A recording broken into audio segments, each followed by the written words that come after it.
آج اس historical moment پہ آپ جمع ہوئے ہیں. آپ سب کو پتہ ہے کہ ہم اپنے سماج کی ایک بڑی عورت جو ایک بہت ہی شاندار شاعرہ بھی تھیں اور بہت کمیٹڈ خاتون تھیں, اپنے کاز کے ساتھ جڑی ہوئی تھیں. انہوں نے بچیوں کی ان کی ایک انڈیپینڈنٹ سوچ کے لیے ایک بہت توانا آواز تھی, بہت اسٹرگل کی, بہت تکلیفیں بھی اٹھائیں, ہجرت بھی انہیں کرنی پڑی. لیکن اصل جو ان کی شناخت تھی وہ ان کی شاعری تھی, ان کی کتابیں تھیں. وہ ایک توانا آواز تھی اور انہوں نے کبھی بھی ڈھکے چھپے لہجے میں جس طرح سے وہ اس سماج کو دیکھتی تھی, وہ جیسا بھی ہمارا سماج ہے, جہاں سے انہیں وہ گلا سڑا سماج نظر آتا تھا اس پہ اسی طرح کمنٹ کرتی تھی. تو وہ ایک بہت ہی لاؤڈ کا لفظ مناسب نہیں ہوگا لیکن بالکل ببانگ دہل جو ان کا اظہاریہ تھا وہ تھا. اور پھر زبان پہ بھی جو ان کا عبور تھا اور انہوں نے جو شعر کہے, اور فیمنزم ظاہر ہے میں اس طرح سے تو نہیں بانٹتا, اور اگر ہم نہیں بھی بانٹیں تو فہمیدہ ہمارے عہد کی فہمیدہ ریاض ایک بڑی شاعرہ تھی.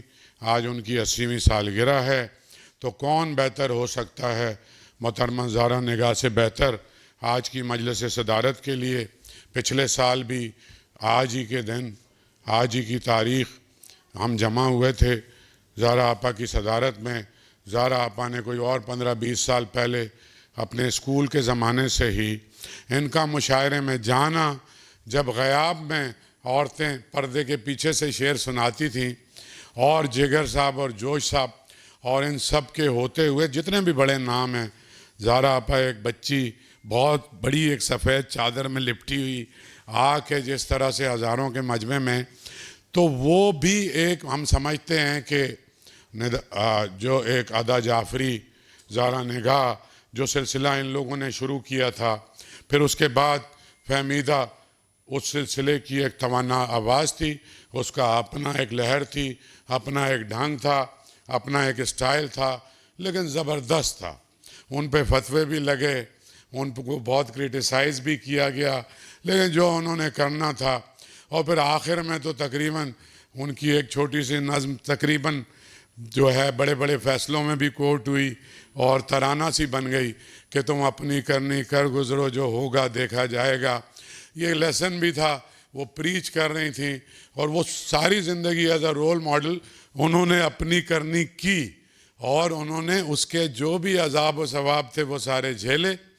تو جب ہم ایسے لوگوں کو یاد کرتے ہیں تو اس کے ساتھ وہ پورے زمانے کو بھی ہم یاد کرتے ہیں, اس عہد کو بھی یاد کرتے ہیں, اس وقت کی صورتحال کو بھی یاد کرتے ہیں, اس وقت کے جبر کو بھی یاد کرتے ہیں کہ اس جبر میں کون کون سی آوازیں تھیں کہ اس کے باوجود بھی وہ تھیں.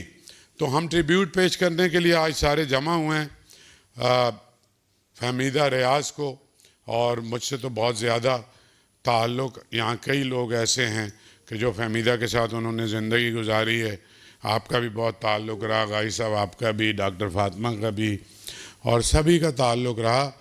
تو آج ویسے تو ان کی 80ویں سالگرہ ہے, تو ہم نے زہرا آپا کو ایک کیک ان کی یاد میں کاٹیں گے, اور اس کے بعد پھر کچھ گفتگو ہے, کچھ مضامین ہیں بہت مختصر سے, اور پھر زہرا آپا اس کو کنکلوڈ کریں گی. آپ سب کا بہت بہت شکریہ کہ جو آپ تشریف لائے. بہت شکریہ. ایک دفعہ بھرپور تالیاں پھر ہم فہمیدہ ریاض کے لیے بجائیں, میرا خیال ہے اگر ہمیں بجائیں گے.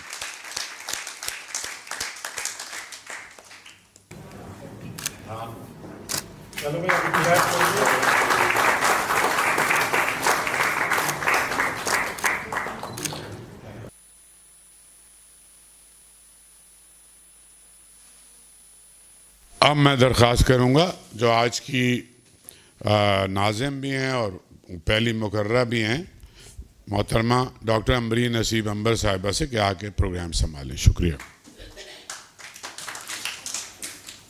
بسم اللہ الرحمن الرحیم. بہت شکریہ محمد احمد شاہ صاحب. خواتین و حضرات, آپ جانتے ہیں کہ آج ہم لوگ یہاں فہمیدہ ریاض کو یاد کرنے کے لیے, انہیں خراج تحسین پیش کرنے کے لیے جمع ہوئے ہیں. فہمیدہ ریاض صاحبہ کا نام ہم سب نے سن رکھا ہے, اور ہم سب یہ بھی جانتے ہیں کہ فہمیدہ ریاض صرف ایک نام نہیں تھا، بلکہ وہ ایک ایسی آواز اور ایک ایسی شخصیت تھیں جنہوں نے نہ صرف اردو ادب بلکہ ہمارے معاشرے میں سدھار کے لیے، تبدیلی کے لیے، بہتری کے لیے بہت اہم کردار ادا کیا۔ بلا شبہ وہ نابغہ روزگار شخصیت ہیں جو 28 جولائی کو پیدا ہوئیں میرٹھ میں، اور اس کے بعد پھر پاکستان تشریف لے آئیں۔ حیدرآباد میں ان کا قیام رہا۔ زمانہ طالب علمی میں ہی انہوں نے شعر کہنے آغاز کیے۔ ان کی نظمیں سب سے پہلے فنون میں شائع ہوئیں۔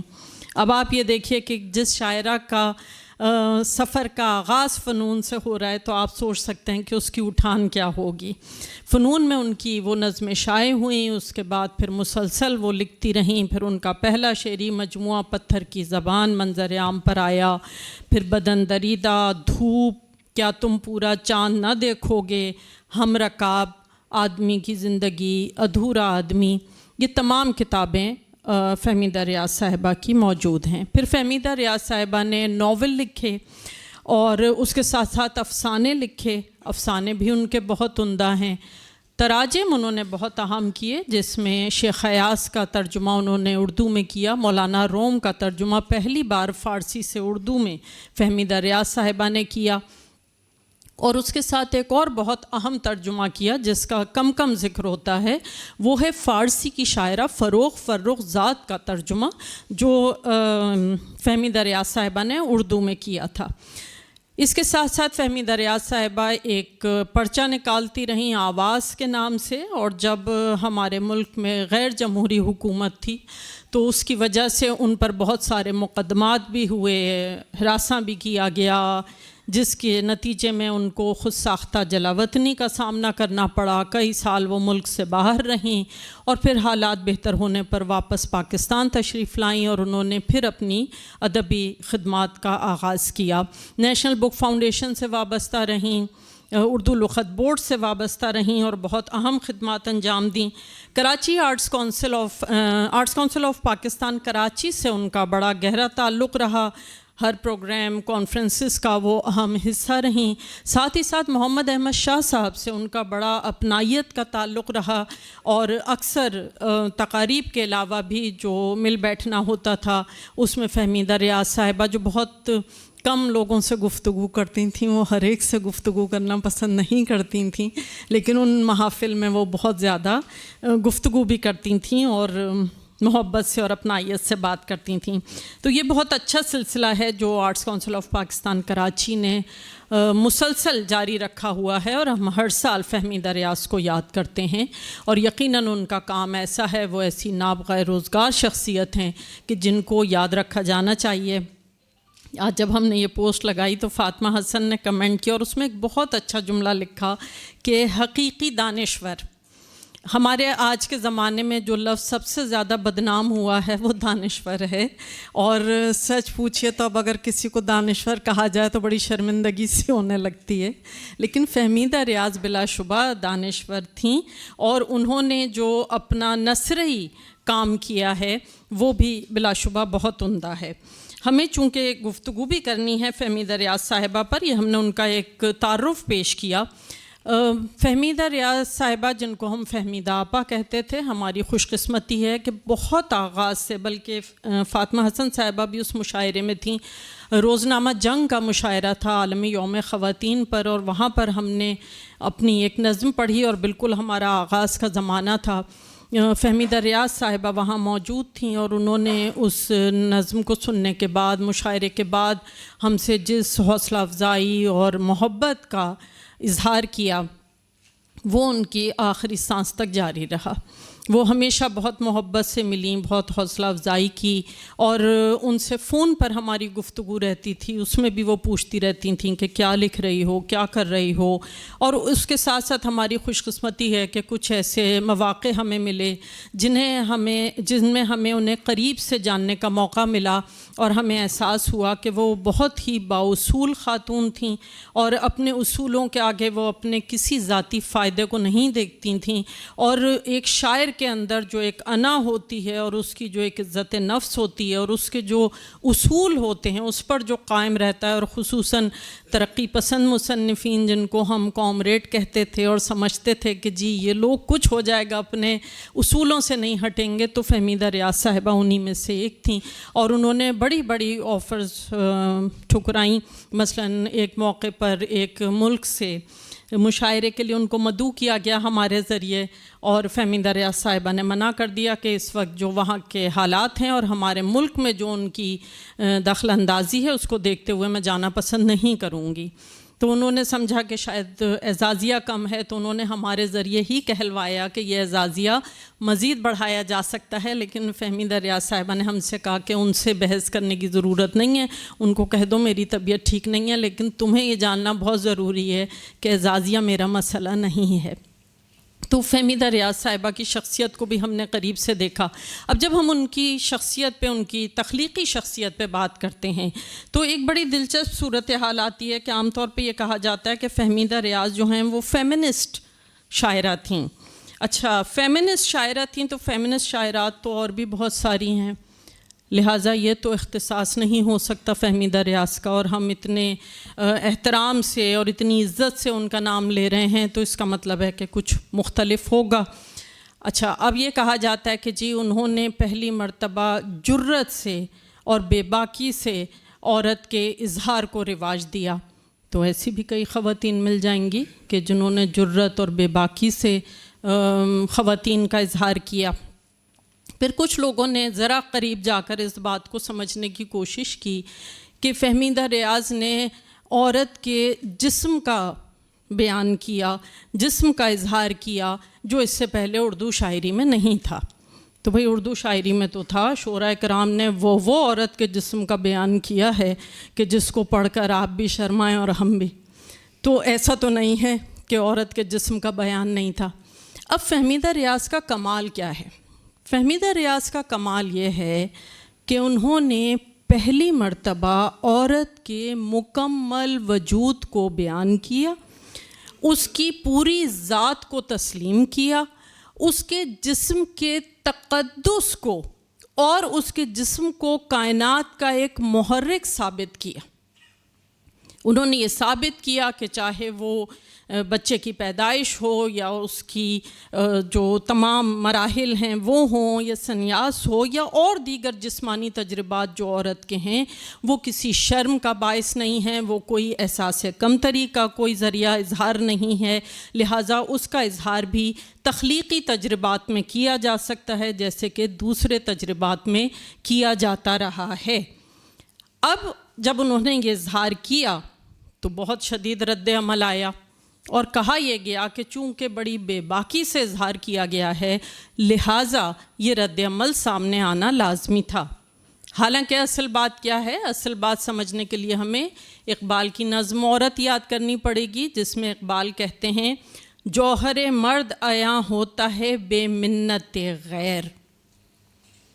اقبال صاحب فرما رہے ہیں جوہر مرد عیاں ہوتا ہے بے منت غیر، غیر کے ہاتھ میں ہے جوہر عورت کی نمود۔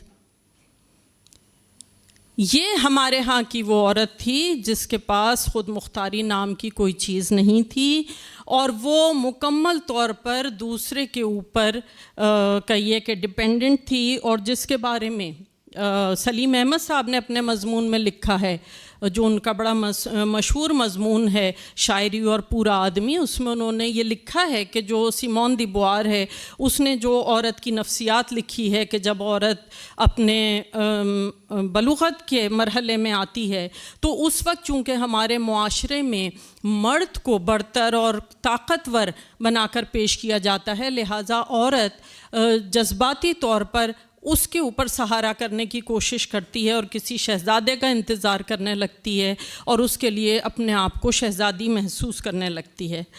جو ہماری فہمیدہ ریاض صاحبہ ہیں ان کی ایک نظم ہے شہزادی، اور انہوں نے اس میں بڑی خوبصورتی سے یہ ذکر کیا ہے کہ شہزادی جو ہے وہ اسیر ہے اور اس کی جو رہائی ہے وہ بہت ضروری ہے، اور فہمیدہ ریاض نے اسی رہائی پر کام کیا۔ ابھی کچھ دن پہلے اتفاق ہے کہ خالدہ عظمیٰ اور ہم بھی یہی بات کر رہے تھے، 2 دن پہلے ہم اور رخسانہ صبا بھی یہی بات کر رہے تھے. تو ہمارا خیال ہے کہ آپ لوگوں کو جواب مل جائے گا کہ جو شاعرہ غیر کے ہاتھ سے یہ جوہر نمود لینے کی کوشش کرتی ہے اس کو کبھی پذیرائی نہیں ملتی ہے. نہ صرف یہ کہ اظہار میں، بلکہ اگر خواتین خود اظہار بھی کر رہی ہوتی ہیں تو ہمارے ہاں مرد یا ادارے ان کے سرپرست بننے کی، ان کے سربراہ بننے کی، ان کے استاد بننے کی کوشش کرتے ہیں تاکہ ان کی میل ایگو کو یہ سیٹسفیکشن ملتی رہے کہ جو عورت منظر عام پر آ رہی ہے یا اپنا اظہار کر رہی ہے اس کے پیچھے کہیں نہ کہیں وہ کھڑے ہیں. یعنی کہ غیر کے ہاتھ میں ہی جوہر نمود ہے عورت کا. جو فہمیدہ ریاض ہیں انہوں نے اس تصور کو توڑا اور انہوں نے یہ بتایا کہ عورت اپنے نمود کا خود جوہر بیان کر سکتی ہے. لہٰذا انہوں نے اس سلسلے میں بہت کچھ لکھا. ان کے ہاں آپ دیکھیے تو موضوعات کا بہت زیادہ تنوع ہے اور وہ موضوعات ہماری دیگر فیمنسٹ شاعرات سے بہت مختلف ہیں. آپ فہمیدہ ریاض کی شاعری پڑھیں چاہے ان کی نثر پڑھیں، دونوں میں آپ کو یہ محسوس ہوگا کہ فہمیدہ کا مسئلہ عورت نہیں ہے بلکہ انسان ہے. فہمیدہ یہ بتانا چاہتی ہیں کہ عورت بھی انسان ہے، اس کو انسان سمجھا جائے. اور ہمارا خیال ہے کہ ہر باشعور فیمنسٹ یہی چاہتی ہے کہ عورت کو انسان کا درجہ دلایا جائے اور یہ سمجھا جائے کہ عورت بھی اپنی خصوصیات رکھتی ہے. ٹھیک ہے وہ مرد سے مختلف خصوصیات ہیں لیکن وہ خصوصیات ہیں اور انہیں بھی تسلیم کیا جانا چاہیے. فہمیدہ ریاض صاحبہ نے جو کتابیں لکھی ہیں، خصوصاً ان کا جو ادھورا آدمی کتاب ہے وہ ضرور پڑھنی چاہیے. اس میں وہ پورا آدمی کا تصور پیش کرتی ہیں اور بتاتی ہیں کہ پورا آدمی وہی ہے جو خود سوچ سکے اور جو بول سکے. لہٰذا عورت بھی ان کے نزدیک مکمل عورت وہی ہے جس کے پاس ذہن بھی ہے، جس کے پاس دل بھی ہے، جس کے پاس جسم بھی ہے، اور وہ ان تینوں کو وقار کے ساتھ پیش کرنے کا حوصلہ رکھتی ہے. مثلاً ان کی جو نظم ہے اقلیمہ، اس میں وہ لکھتی ہیں کہ اقلیمہ کا سر بھی ہے، اللہ کبھی اقلیمہ سے بھی کلام کرے اور کچھ پوچھے. یہاں وہ اقلیمہ کا استعارہ استعمال کر کے پوری انسانی تاریخ پر سوال اٹھاتی ہیں کہ ہمارے ہاں مشرق میں اور خصوصاً اردو ادب میں جسم اور روح کو الگ رکھا گیا ہے اور دونوں کو مختلف سمتوں کے طور پر پیش کیا گیا ہے اور سمجھا یہ جاتا ہے کہ جسم جو ہے وہ مادہ ہے، گناہ ہے اور جنس زدہ ہے، اور جو روح ہے وہ بہت پاکیزہ ہے. لیکن جو فہمیدہ ریاض ہیں ان کے ہاں ہمیں یہ فرق نظر نہیں آتا اور وہ یہ سوال اٹھاتی ہیں کہ جب عورت کے جسم سے کوئی تعلق قائم کیا جا سکتا ہے تو اس کی ذہانت سے، اس کی روح سے نیابت کیوں نہیں کی جا سکتی ہے. یہ ایک بہت اہم اور بڑا سوال ہے جو فہمیدہ نے اپنی شاعری میں اٹھایا ہے. اس کے ساتھ ساتھ فہمیدہ ریاض کا جب ہم اسلوب دیکھتے ہیں تو فہمیدہ ریاض بہت صفائی سے، بہت جرأت سے بات کرتی ہیں. ان کی شخصیت کی سب سے اہم بات کھرا پن ہے. ہم شاعرات میں کھرا پن کم ہوتا ہے. جیسے کہ سلیم احمد نے شروع میں لکھا ہے کہ عورت کی طرح شاعری بھی پورا مرد مانگتی ہے، تو ہمارے ہاں مسئلہ یہ ہے کہ مرد کی طرح شاعری بھی آدھی عورت مانگتی ہے.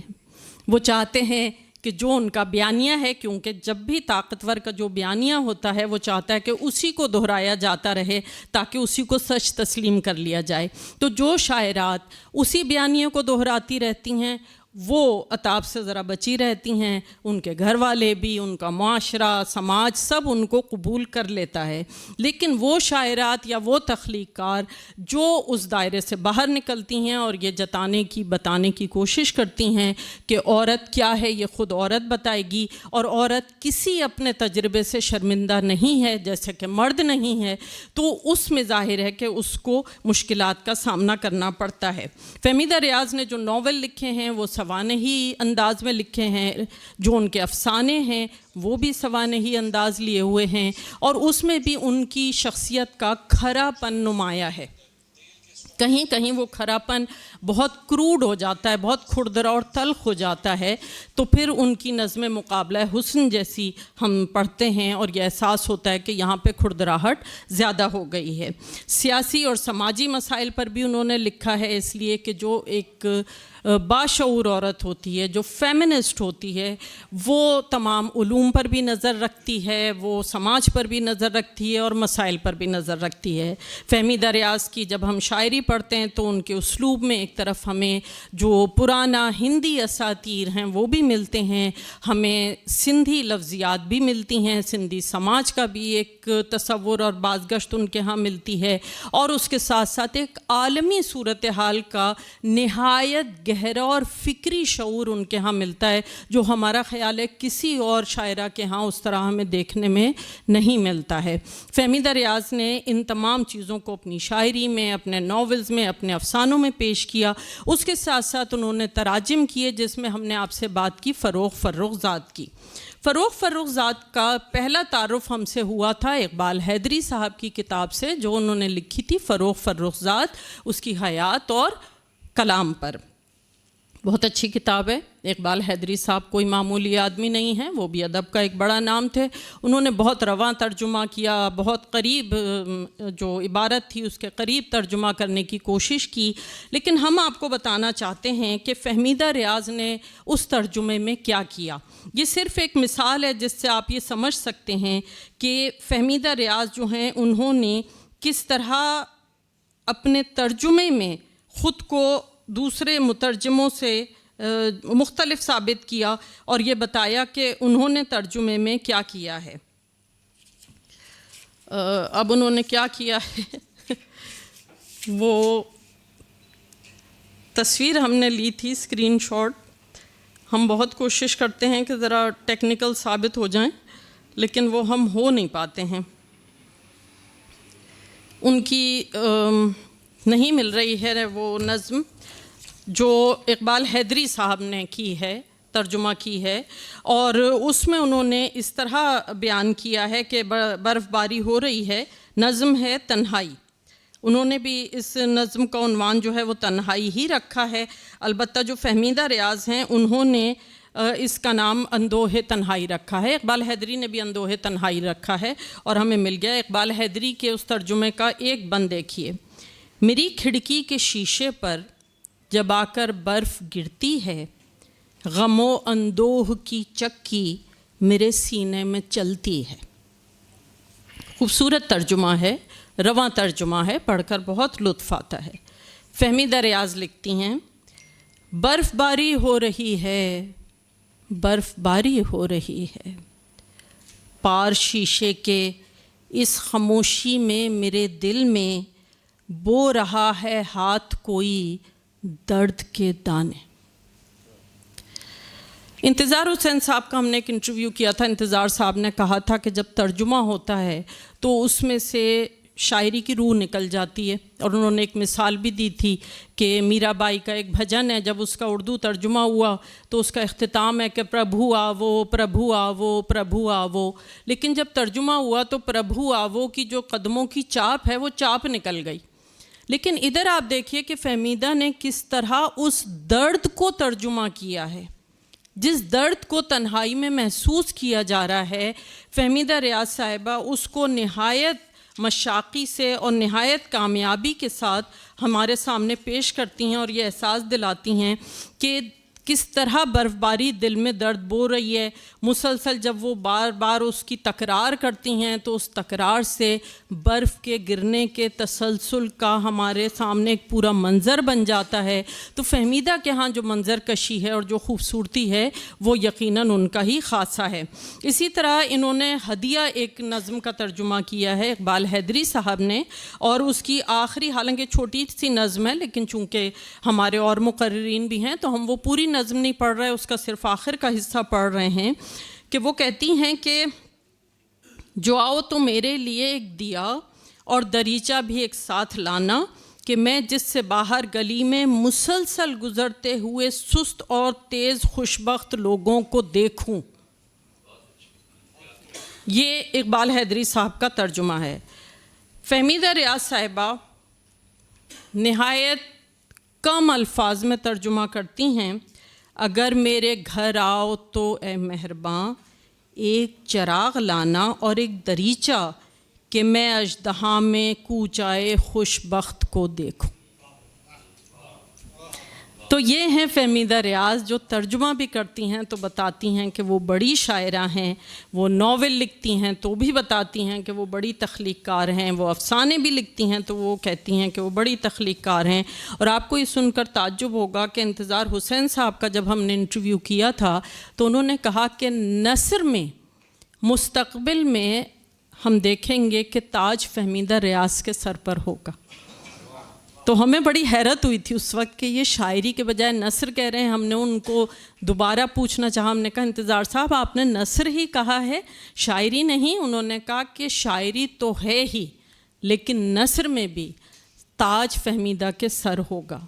لہٰذا فہمیدہ ریاض کے پاس بہت کچھ ابھی ایسا موجود ہے جو ہم آپ پڑھ سکتے ہیں، اس پر غور کر سکتے ہیں، اس پر گفتگو کر سکتے ہیں. لیکن بہرحال فہمیدہ ریاض کو جب بھی یاد کیا جائے گا ان کا سب سے بڑا کنٹریبیوشن ہمارے نزدیک بہرحال یہی ہے کہ انہوں نے جسم کے روحانی تشخص کا جس طرح اعلان کیا ہے اور جس فکری گہرائی کے ساتھ اس کو پیش کیا ہے، اور عورت کی کسی شرمندگی، کسی معذرت خواہی کو ایک طرف کر کے مکمل عورت کا تصور پیش کیا ہے، وہ قابل داد ہے. کیونکہ ہمارے ہاں مردوں میں عورت ادھوری تھی کہ اس کے پاس صرف جسم تھا، دل تھا. پھر جب عورتوں نے لکھنا شروع کیا تو ان کے پاس بھی عورت ادھوری تھی کیونکہ اس کے پاس صرف ذہن تھا.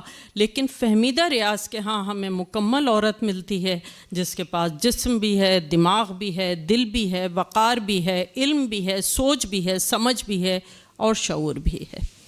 اس کے ساتھ ہی ہم آپ سب کا شکریہ ادا کرتے ہیں کہ آپ نے ہماری گفتگو سنی. بہت شکریہ.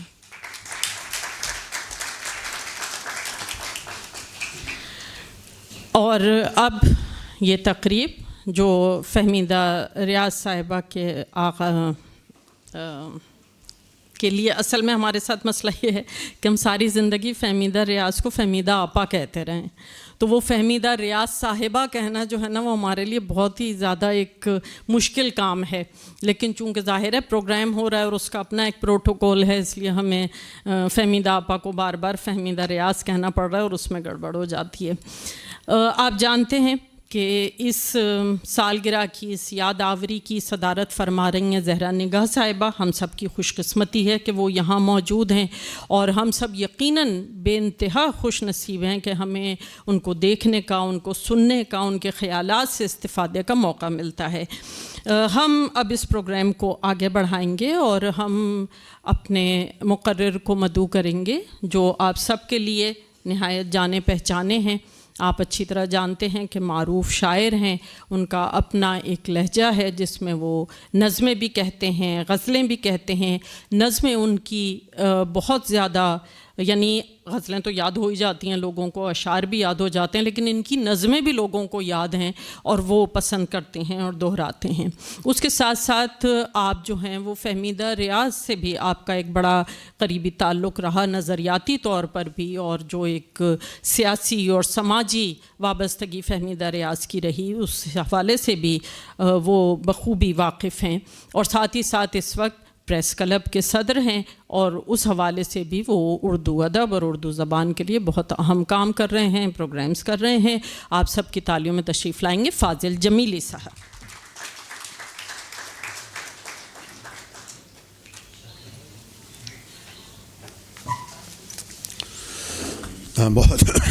بہت شکریہ ڈاکٹر عمرین. زہرا آپا کی اجازت سے یہ مضمون میں نے پہلے لکھا تھا شاید فہمیدہ کی پچھلی سالگرہ پہ، تو شاہ صاحب نے کہا کہ وہ آپ کو دوبارہ پڑھنا ہے. تھوڑا سا میں نے اس میں کوئی ترمیم اضافہ کیا ہے. زہرا آپا آپ کی اجازت سے. فہمیدہ ریاض سگریٹ کا گہرا کش لگاتے ہوئے خلاؤں میں گھورتی تو مٹی کی سوندھی خوشبو اور آسمان پر اڑتے بادلوں کے درمیان مکالمہ شروع ہو جاتا. پھر ہلکی ہلکی بوندا باندی ہوتی اور فہمیدہ بارش کی ان بوندوں کو نظم کی لڑی میں پرونے لگ جاتی.